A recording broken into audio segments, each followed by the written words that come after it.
Assalamualaikum warahmatullahi wabarakatuh.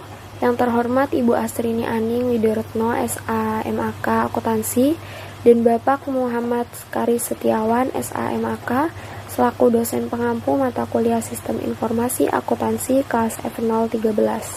Pada kesempatan kali ini, kami kelompok 8 akan membahas mengenai rangkuman mata kuliah dengan bab 22, yakni Introduction to System Development and System Analysis.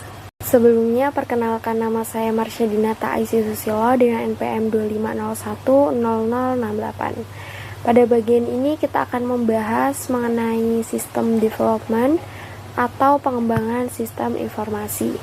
Pengembangan sistem merupakan proses merancang dan mengimplementasikan sistem baru yang biasanya dilakukan menggunakan pendekatan System Development Life Cycle atau SDLC. SDLC terdiri dari beberapa tahap utama. Tahap pertama adalah analisis sistem, yaitu mengidentifikasi kebutuhan pengguna serta menilai kelayakan sistem yang akan dikembangkan. Tahap kedua adalah desain konseptual, di mana perusahaan menentukan solusi terbaik, apakah akan membeli sistem, mengembangkan sendiri, atau melakukan outsourcing. Tahap ketiga adalah desain fisik, yaitu menerjemahkan kebutuhan sistem ke dalam spesifikasi teknis yang lebih detail, seperti desain database, program, dan prosedur. Tahap keempat adalah implementasi dan konversi yang meliputi instalasi sistem, pelatihan karyawan, pengujian, serta peralihan dari sistem lama ke sistem baru. Tahap terakhir adalah operasi dan pemeliharaan, di mana sistem yang sudah berjalan akan terus dievaluasi dan diperbaiki sesuai kebutuhan. Untuk slide selanjutnya, kita akan membahas mengenai the players. Dalam pengembangan sistem, terdapat berbagai pihak yang terlibat dan memiliki peran masing-masing.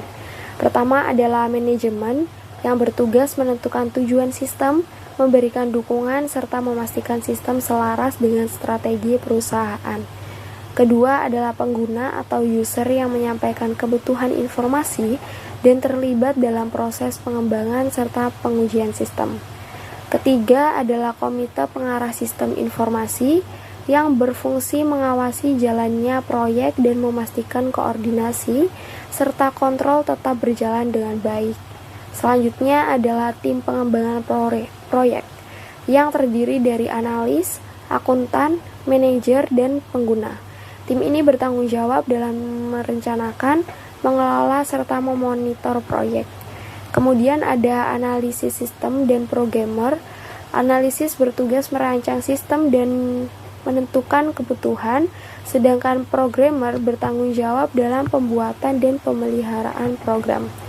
Terakhir adalah pihak eksternal seperti vendor, auditor, dan pemerintah yang juga dapat memengaruhi dan mendukung proses pengembangan sistem.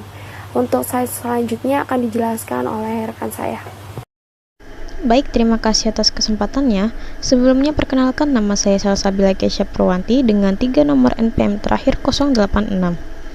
Selanjutnya saya akan membahas subbab planning system development, khususnya bagian planning teknik. Tapi sebelum masuk ke tekniknya, perlu dipahami dulu kenapa perencanaan itu penting. Jadi, tanpa perencanaan yang matang, pengembangan AIS bisa berakhir seperti rumah yang direnovasi tanpa rencana. Perencanaan memungkinkan sistem selaras dengan strategi organisasi, menghindari duplikasi dan pemborosan, serta mempersiapkan manajemen dan karyawan terhadap perubahan yang akan terjadi. Ada 2 dokumen perencanaan yang dibutuhkan. Pertama, Project Development Plan yang dibuat oleh tim proyek, berisi analisis biaya manfaat, kebutuhan sumber daya, dan jadwal pengembangan. Kedua, Master Plan yang dibuat oleh Steering Committee, berisi gambaran besar sistem ke depan, prioritas proyek, dan timetable pengembangan. Biasanya dengan horizon perencanaan 3 tahun yang diperbarui setiap bulan atau kuartal. Nah, untuk menjadwalkan dan memantau aktivitas pengembangan itulah digunakan 2 teknik utama. Yang pertama adalah PERT, singkatan dari Program Evaluation and Review Technique. PRT ini akan mengidentifikasi semua aktivitas dalam proyek beserta hubungan antar aktivitasnya, lalu menggambarkannya dalam bentuk diagram jaringan berisi panah dan node. Dari situ ditentukan critical path, yaitu jalur yang membutuhkan Waktu paling lama. Kalau ada satu aktivitas di critical path yang terlambat, seluruh proyek ikut terlambat. Sebaliknya, kalau ada sumber daya yang bisa digeser ke aktivitas di critical path, waktu penyelesaian proyek bisa dipercepat. Yang kedua adalah Gantt chart, sebuah bar chart yang menampilkan daftar aktivitas di sisi kiri dan satuan waktu di bagian atas. Setiap aktivitas digambarkan sebagai batang horizontal dari tanggal mulai sampai tanggal selesai. Seiring aktivitas diselesaikan, batang tersebut diisi sehingga kapan saja bisa langsung terlihat aktivitas mana yang on track dan mana yang tertinggal. Keunggulan dari Gantt chart sendiri adalah kemampuannya menampilkan seluruh jadwal proyek secara visual sekaligus, meski kelemahannya adalah tidak menunjukkan hubungan antar aktivitas seperti yang bisa dilakukan PERT. Sekian dari saya, untuk materi berikutnya akan dijelaskan oleh rekan saya, dipersilahkan. Baik, terima kasih atas kesempatannya. Sebelumnya perkenalkan, nama saya Syifa Zarahwat dengan NPM 250130100320. Nah, sekarang kita masuk ke bab feasibility analysis. Feasibility analysis atau studi kelayakan adalah studi yang dilakukan pada tahap sistem analisis untuk menilai apakah suatu sistem layak untuk dikembangkan atau tidak. Studi ini juga tidak berhenti di awal saja, tetapi harus diperbarui selama SDLC berjalan. Tingkat detail dari studi ini bisa berbeda-beda tergantung skala sistemnya. Kalau sistemnya besar, biasanya lebih kompleks dan detail. Sedangkan kalau sistem kecil seperti desktop, sistem bisa lebih sederhana atau informal. Dalam penyusunan feasibility studi melibatkan beberapa pihak seperti manajemen, akuntan, staf sistem, dan juga pengguna agar hasilnya lebih lengkap dan objektif. Pada titik-titik keputusan penting, biasanya steering committee akan mengevaluasi kembali kelayakan proyek. Dari hasil evaluasi ini, proyek bisa diputuskan untuk dilanjutkan dengan syarat tertentu atau bahkan dihentikan. Hal ini penting karena semakin lanjut tahap SDLC, semakin besar biaya dan komitmen yang sudah dikeluarkan. Jadi keputusan di awal sangat berpengaruh terhadap keberhasilan proyek. Walaupun jarang terjadi, ada juga kasus sistem yang diberhentikan setelah implementasi karena ternyata tidak sesuai kebutuhan organisasi. Nah, selanjutnya kita masuk ke aspek dan capital budgeting feasibility. Dalam feasibility analysis terdapat 5 aspek utama yang digunakan untuk menilai kelayakan sistem. Yang pertama adalah economic feasibility, yaitu apakah manfaat sistem lebih besar dibandingkan biaya yang dikeluarkan. Yang kedua ada technical feasibility, yaitu apakah sistem bisa dikembangkan dengan teknologi yang tersedia. Nah, yang ketiga ada legal feasibility, yaitu apakah sistem sesuai dengan hukum, regulasi, dan kontrak yang berlaku. Nah, keempat itu ada scheduling feasibility, yaitu apakah sistem bisa diselesaikan sesuai dengan waktu yang sudah ditentukan. Dan yang kelima atau yang terakhir adalah operational feasibility, yaitu apakah sistem bisa dijalankan dengan digunakan oleh pengguna dalam organisasi. Untuk economic feasibility biasanya digunakan pendekatan capital budgeting. Di sini perusahaan membandingkan biaya investasi dengan manfaat yang diperoleh dari sistem, baik manfaat yang bisa dihitung secara penghematan biaya dan peningkatan produktivitas maupun manfaat yang tidak langsung seperti peningkatan kepuasan kerja dan kontrol manajemen. Dalam evaluasi investasi ada 3 metode utama. Yang pertama ada payback period, yaitu menghitung berapa lama waktu yang dibutuhkan untuk menutup biaya investasi awal. Yang kedua ada net present value atau NPV, yaitu jika hasilnya positif maka proyek dianggap layak. Dan yang ketiga ada internal rate of return atau IRR, yaitu tingkat pengembalian investasi yang dibandingkan dengan tingkat minimum yang diisyaratkan. Yaitu tingkat pengembalian investasi yang dibandingkan dengan tingkat minimum yang disyaratkan. Materi selanjutnya akan dijelaskan oleh rekan saya. Baik, terima kasih atas kesempatan yang telah diberikan. Sebelumnya perkenalkan saya Putri Nasifa Faiza Aswa dengan NPM 25013010077. Di sini saya akan membahas mengenai behavioral aspects of change, yang dimana dalam perkembangan sistem, perubahan merupakan hal yang tidak bisa dihindari dan seringkali menimbulkan resistensi dari individu tersebut.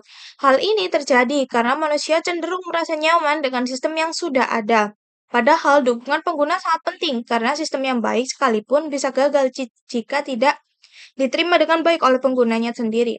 Seperti yang dikatakan oleh Machiavelli, perubahan itu sulit, beresiko, dan penuh ketidakpastian. Orang-orang yang diuntungkan oleh sistem lama biasanya akan menolak perubahan, sementara mereka yang akan diuntungkan oleh sistem baru ini seringkali masih ragu-ragu dengan sistem baru tersebut. Resistensi ini muncul karena adanya rasa takut dan kurangnya kepercayaan terhadap hal yang baru. Oleh karena itu, organisasi perlu memahami dan mengelola aspek perilaku karyawan agar proses perubahan dapat berjalan dengan baik. Selanjutnya adalah why behavioral problems occur. Persepsi terhadap perubahan biasanya tergantung pada dampak bagi masing-masing individu tersebut. Bagi manajemen, perubahan dapat dianggap positif karena dapat meningkatkan efisiensi dan keuntungan untuk perusahaannya.